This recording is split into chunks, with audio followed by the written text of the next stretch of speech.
अस्सलामुअलैकुम my cute and sweet friends.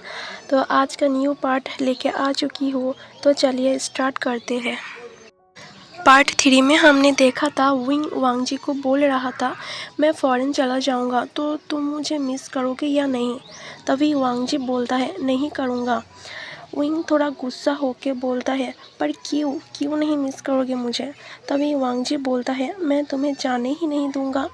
Wing थोड़ा emotional हुआ और बोलने लगा जाना तो पड़ेगा लैनजान, कल मेरा कॉलेज में लास्ट डे है। वांगजी का दिल ये सुनकर दर्द से टूट रहा था। लंच सीजन भागते भागते आता है और विंग को बोलता है विंग तुम्हारा मॉम आया है, वो प्रोफेसर लान कुरेन से बात कर रही है और तुम्हें भी बुला रहा है। विंग ऑफिस रूम की तरफ ही जा रहा था, तभी वेन चाओ से टकरा जाता है। वेन चाओ विंग के कॉलर पकड़ लेता है और बोलता है देख के नहीं चल सकते अंधे कहीं के। ये सुनकर विंग को गुस्सा नहीं आया, वो मायूस थे, उसके दिल में कुछ और ही चल रहा था और बोलने लगा वेन चाओ आज लड़ाई का मन नहीं है, कॉलर छोड़ो मेरा। और तभी विंग के मॉम और प्रोफेसर लान कुरेन सर आता है और वेन चाओ ये देखकर वहाँ से चला जाता है। विंग अपने मॉम को पूछ रहा था मॉम आप कॉलेज में। तभी मैडम यू ने बोला मैं यहाँ से गुजर रही थी इसलिए सोचा तुम्हें और जियान चैंग को ले जाओ, और प्रोफेसर लान कुरेन से भी तुम दोनों के बारे में बोलना था। तो जियान चैंग तभी वहाँ पे आता है। मैडम यू विंग और जियान चैंग को अपने कार में बैठा के घर ले जाता है। नेक्स्ट डे विंग और जियान चैंग कॉलेज आया। कॉलेज की घंटी आज कुछ अलग लगी, शायद इसलिए आज विंग का आखिरी दिन था। वही गलियां जहां वो रोज़ भागते हुए लेट पहुंचता था, वही क्लासरूम जहां उसकी हंसी अक्सर प्रोफेसर की आवाज़ से ज़्यादा गूंजती थी। आज सब शांत लग रहा था। इतना चुप क्यों हो? नी हुसैन ने उसे घूरते हुए पूछा।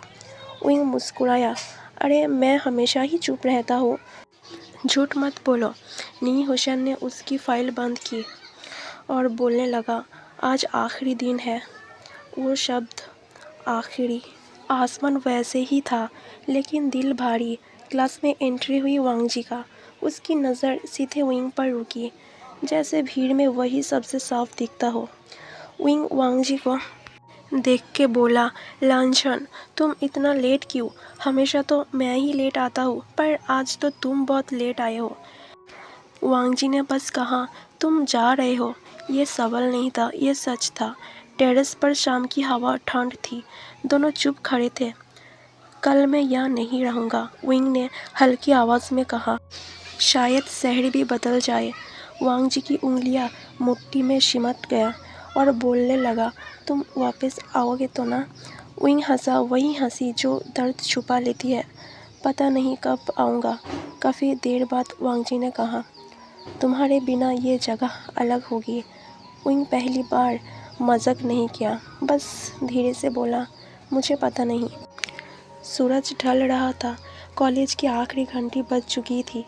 विंग ने बैग उठाया और मुड़ते हुए कहा लांझन याद रखना, मैं हंसता रहूं या ना रहूं, तुम हमेशा मेरे सबसे अच्छे दिन हो। वांगजी ने उसका हाथ पकड़ा। एक पल के लिए वापस आना। उसकी आवाज़ बहुत धीमी थी। विंग ने सर हिलाया और बोला कोशिश करूँगा। वांगजी विंग को शाम को पार्क में मिलने के लिए बोला लास्ट टाइम। वांगजी रिक्वेस्ट कर रहा था लास्ट टाइम मिलने के लिए। विंग ने बोला ओके मैं मिलने आऊँगा पार्क में। ये बोलकर विंग घर चला जाता है। घर आके देखता है मैडम यू बहुत रो रहे थे, तो जियान चैंग और विंग मैडम यू को पूछ रहा था मॉम आप रो क्यों रहे हो, क्या हुआ? मैडम यू ने बोला तुम्हारे डैड को हार्ट अटैक आया था, उनकी तबीयत बहुत ख़राब है, तुरंत जाना पड़ेगा। तुम्हारे डैड हॉस्पिटल में एडमिट है, तुम दोनों जल्दी से पैकिंग कर लो। तो पैकिंग पहले से ही करके रखा था और जो बाकी थे वो सब भी ले लिया और सब लोग एयरपोर्ट की तरफ निकल गए। शाम हो चुका था, बारिश हल्की हल्की गिर रही थी। गुसिया की गलियों में सन्नाटा था और उस सन्नाटे के बीच वांगजी खड़ा था, वाइट शर्ट पहन के, बिल्कुल वैसे ही जैसे हर बार।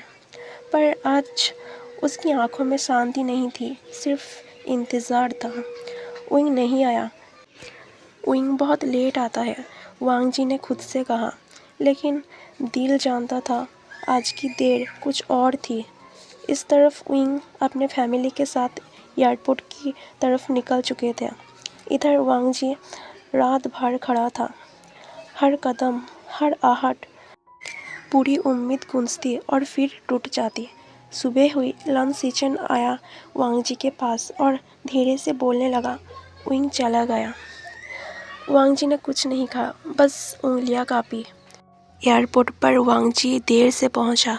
गेट 23 पर सिर्फ एक बोर्ड था। उसने भीड़ में विंग को नहीं ढूंढा। उसे पता था विंग कभी पीछे मुड़कर नहीं देखता। इस तरफ फॉरेन में नया भाषा, नया शहर, नया जिंदगी। विंग हर रात फ़ोन उठाता और फिर रख देता और बोला, अगर मैंने आवाज़ सुनी तो वापस आ जाऊंगा। और यहाँ पे इंडिया में लानवांग जी ने एक आदत बना ली थी। हर महीने उसी तारीख को एयरपोर्ट तक जाना, बस खड़ा रहना, जैसे कोई फ़्लाइट लौट आएगी। 6 मंथ लेटर विंग का एक वॉइस मेल मिली, पुरानी, डिलीट होने से पहले की आखिरी। विंग, अगर तुम दूर भी हो तो मैं यही हूँ। विंग रो पड़ा, पहली बार खुलकर। कुछ लोग दूरी इसलिए चुनते हैं क्योंकि पास रहना बहुत दर्द देता है। विदेश की रात अजीब होता है, दिन लंबा लगता है और रात उससे भी ज़्यादा। विंग खिड़की के पास बैठा था। शहर चमक रहा था, पर उसे सिर्फ एक शांत चेहरा याद आ रहा था, लंचन। सुबह के 3 बजे फ़ोन खोला, इंडिया में शाम थी। विंग ने चैट खोली, आखिरी मैसेज अब भी वही, लंचन, मैं यही हूँ, सीन नहीं हुआ। वो डरता था। कई साल बीत गए, वांग जी अब भी वही था, कठोर इज्जत, सादा जीवन पर हर रात वो धुन बजाता जो कभी विंग ने छेड़ी थी। एक दिन पार्क में एक लड़का गिटार बजा रहा था, वही धुन जो अक्सर विंग बजाता था। लान वांगजी रुका, दिल जोर से धड़का। विंग? कोई जवाब नहीं, बस हवा में बिखरी एक हंसी और टूटे हुए वादों की गूंज। एयरपोर्ट हमेशा शोर करता है, ट्रॉलियाँ, लोगों की जल्दी, पर लानवांग जी के लिए सब कुछ खामोश था। उसके हाथ में एक कॉफ़ी थी जो ठंडी हो चुकी थी और फ़ोन पे एक मैसेज जो भेजा ही नहीं गया। उस मैसेज में लिखा था, पहुंच गए। 3 हफ्ते पहले विंग हंसते हुए कहा था, लंचन, मैं फॉरेन से वापस आऊँगा सिर्फ तुम्हारे लिए, आते ही परेशान करूँगा। लानवांग जी ने सिर्फ हाँ कहा, पर उस रात उसने पहली बार नींद नहीं ली। विंग वांग जी को अलविदा नहीं बोल पाया, सिर्फ एक मैसेज छोड़ा, विंग, अपना ख्याल रखना। कोई इमोजी नहीं, कोई हंसी नहीं। ऑफिस में लोग हंसते हुए बातें करते, विंग भी मुस्कुरा देता, पर हर शांत आदमी दिखता तो दिल रुक जाता और बोलने लगा, अगर वो यहाँ होता तो कभी इतनी भीड़ में अकेला नहीं लगता। एक दिन कैंपस के पास एक म्यूज़िक शॉप दिखी, अंदर गिटार रखी थी। उसने उठाया और बजाने लगा। पहली धुन वही निकली जो वांग जी ने कभी छत पर बिना कुछ कहे सुनी थी। दुकानदार वालों ने बोला, नाइस ट्यून। विंग ने सर झुका लिया। ही नेवर सेड दैट, पर उसकी खामोशी में सब था। रात को उसने फाइनली मैसेज टाइप किया, यहाँ बहुत ठंड है, 3 डॉट्स। रुके, फिर गायब, कोई रिप्लाई नहीं। विंग को समझ आ गया, इंडिया में सुबह हो चुके हैं और लंचन काम पर होगा। उसने फ़ोन सीने से लगाया। लंचन, मैं दूर इसलिए क्योंकि तुम्हें पास नहीं रख पाया। टाइम अलग था, देश अलग, पर मिस करना हमेशा सेम टाइम पर होता है। विंग ने फ़ोन में एक अलग फोल्डर बना रखा था, ड्राफ्ट्स। उसने सैकड़ों मैसेज थे, कोई भेजा ही नहीं गया। लंचन, आज तुम्हारी तरह एक इंसान दिखा, मैं पल भर के लिए खुश हो गया। ये लिखकर फिर से डिलीट कर दिया विंग ने। किसी ने पूछा, why are you always quiet? Wing हंसा और बोला, पुरानी आदतें, because the person who listened is not here. किसी ने नहीं समझा।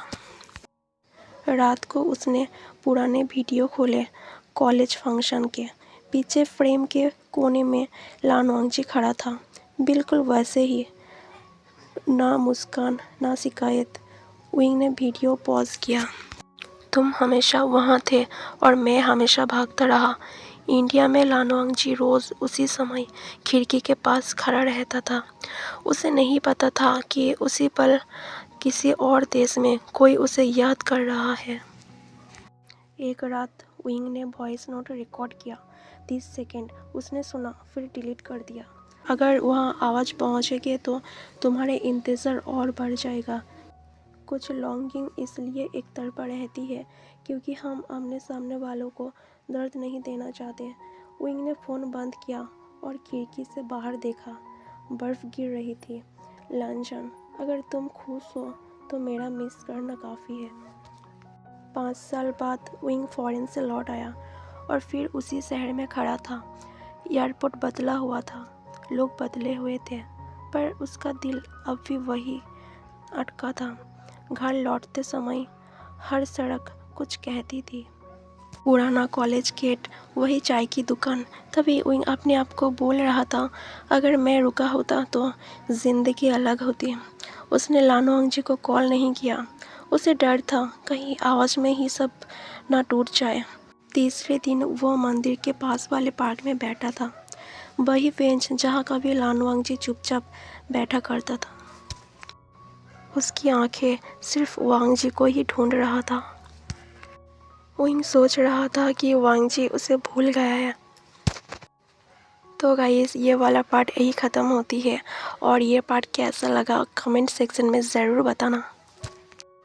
तो अभी के लिए tata, bye bye, good night.